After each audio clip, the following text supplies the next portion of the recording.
c'est Julie Arcoulin. Je suis ravie de pouvoir vous faire cette vidéo pour me présenter et pour parler de mon livre Survivre aux parents toxiques à l'occasion de ce salon du livre virtuel Elephant Fest.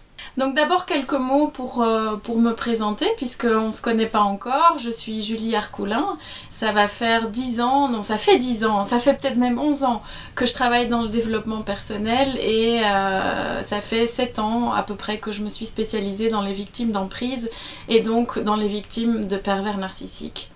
Pourquoi je me suis spécialisée là-dedans? Parce que en France, en Belgique, enfin dans toute la francophonie en général, il y avait une vraie demande, il y avait des vraies situations dramatiques et à l'époque on n'en parlait pas encore tellement et les réseaux sociaux ont commencé à faire parler, à faire bouger les choses, les médias, les articles, il y a eu toute une vague vraiment de notre côté qui a permis aux gens qui vivaient ce genre de situation de se reconnaître et qui avaient besoin d'aide à ce moment-là pour sortir des situations d'emprise et des relations d'emprise dans lesquelles ils se trouvaient.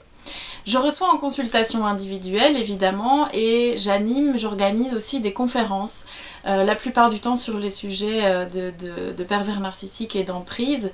Mon objectif, enfin, ce pourquoi je fais ce métier, c'est vraiment de libérer les victimes, ça c'est la première chose, et aussi de conscientiser toutes les personnes qui de près ou de loin peuvent faire quelque chose pour les gens qui vivent ce genre de situation.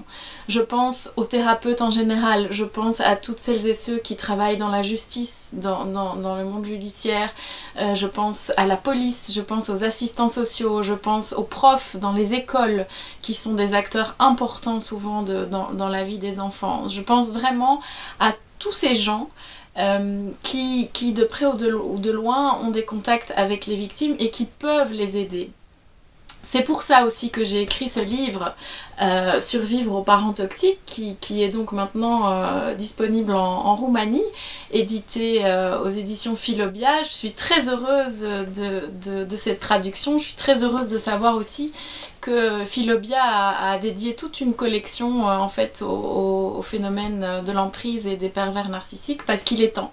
Il est temps de faire bouger les choses parce qu'il y a encore trop de situations dramatiques, il y a encore trop d'enfants, de femmes et même d'hommes, hein, puisque l'emprise c'est aussi du côté féminin, qui sont bafoués et qui vivent des choses dramatiques sur lesquelles il n'y a pas encore assez d'actions qui sont mises en place. Dans ce livre, il y a 3 parties. La première partie, j'ai commencé par expliquer ce qu'est un pervers narcissique, expliquer ce qu'est l'emprise, détailler tous les outils, tous les mécanismes qu'ils utilisent pour faire du mal à leurs victimes et pour justement consolider cette emprise dans la relation. Donc dans cette première partie, vous allez pouvoir vraiment comprendre et identifier ensuite tous les mécanismes dans lesquels vous vous trouvez ou desquels vous êtes victime pour pouvoir mieux les identifier et éviter de tomber dans les pièges que les pervers narcissiques vous tendent. Ça c'est pour la première partie.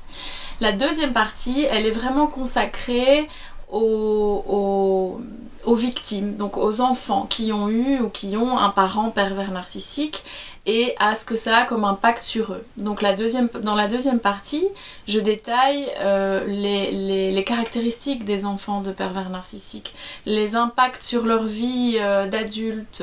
Je fais vraiment la liste aussi de tous les deuils que nécessite une relation comme ça pour pouvoir en sortir. Donc la deuxième partie, elle est vraiment consacrée aux enfants de pervers narcissiques, alors qu'ils soient évidemment encore enfants, et donc dans ce cas-là c'est l'autre parent qui lit le bouquin, ou qu'ils soient adultes et qu'il ait envie vraiment de comprendre ce qui lui est arrivé pour pouvoir mieux appréhender et mieux sortir de ce type de relation.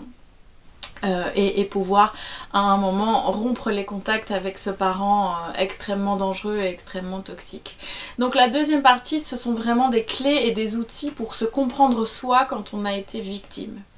La troisième partie de ce bouquin, je l'ai écrite comme un mode d'emploi que toutes les personnes qui ont dans leur entourage un enfant, adulte ou enfant, qui est victime d'un pervers narcissique peut lire.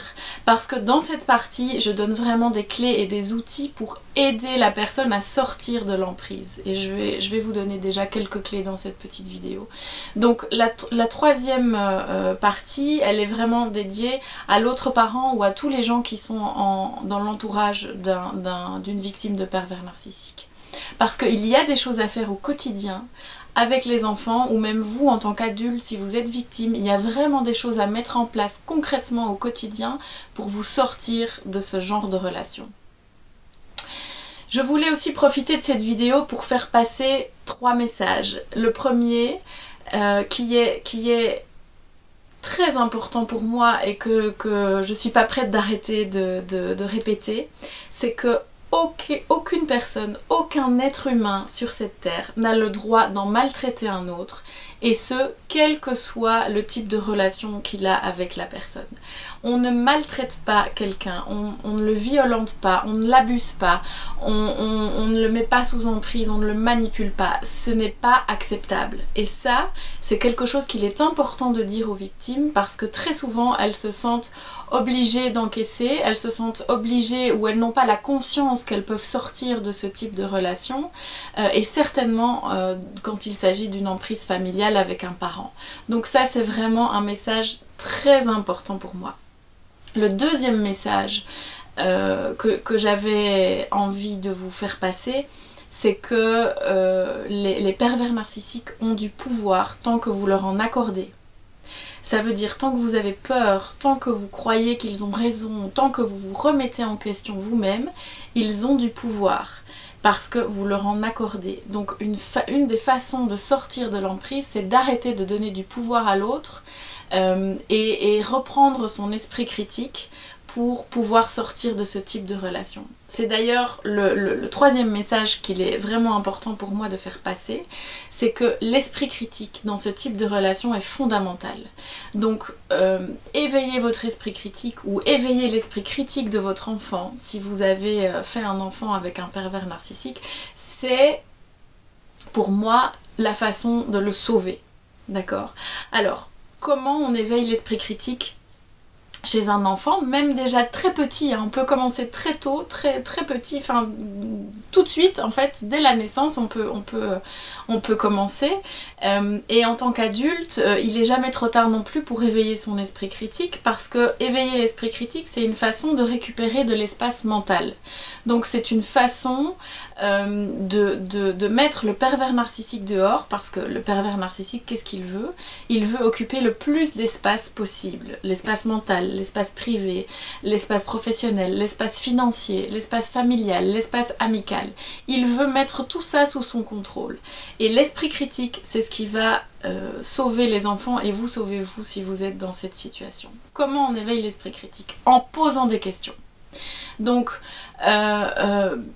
quand un enfant ou quand un adulte vous raconte quelque chose qu'il a vécu, une scène violente, un abus, des insultes, des humiliations, demandez-lui par exemple, est-ce que tu trouves ça normal ce que tu es en train de vivre ?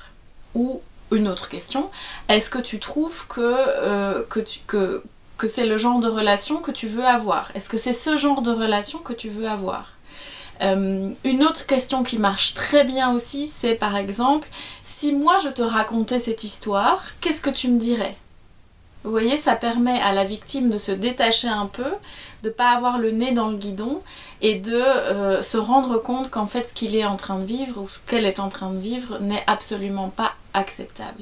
Donc, à travers ces 3 messages, le plus concret et ce que vous pouvez déjà appliquer, c'est éveiller votre esprit critique ou éveiller l'esprit critique de vos enfants pour que l'espace mental ne soit pas constamment et à 100% occupé par le pervers narcissique ou la perverse narcissique, puisque évidemment ça existe dans les deux sexes.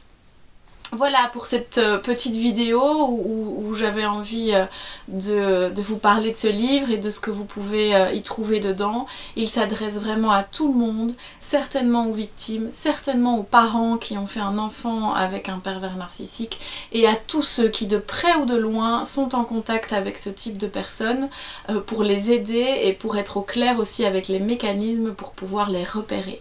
Dites-vous bien ça aussi, c'est que plus vous serez au clair avec les outils des pervers narcissiques, moins vous tomberez dans leur piège et donc plus vous pourrez vous libérer. Et surtout, évidemment, je ne l'ai pas encore dit, mais ce livre Survivre aux parents toxiques, je l'ai écrit pour faciliter la reconstruction. Dans ce livre, il y a aussi plein de témoignages, plein d'exemples et plein d'outils concrets que vous pourrez utiliser pour vous libérer et pour vous reconstruire. En tout cas, c'est ce que je vous souhaite du fond du cœur. Voilà, je vous laisse ici, je vous souhaite une bonne lecture, un bon salon du livre et puis à très bientôt pour faire plus ample connaissance.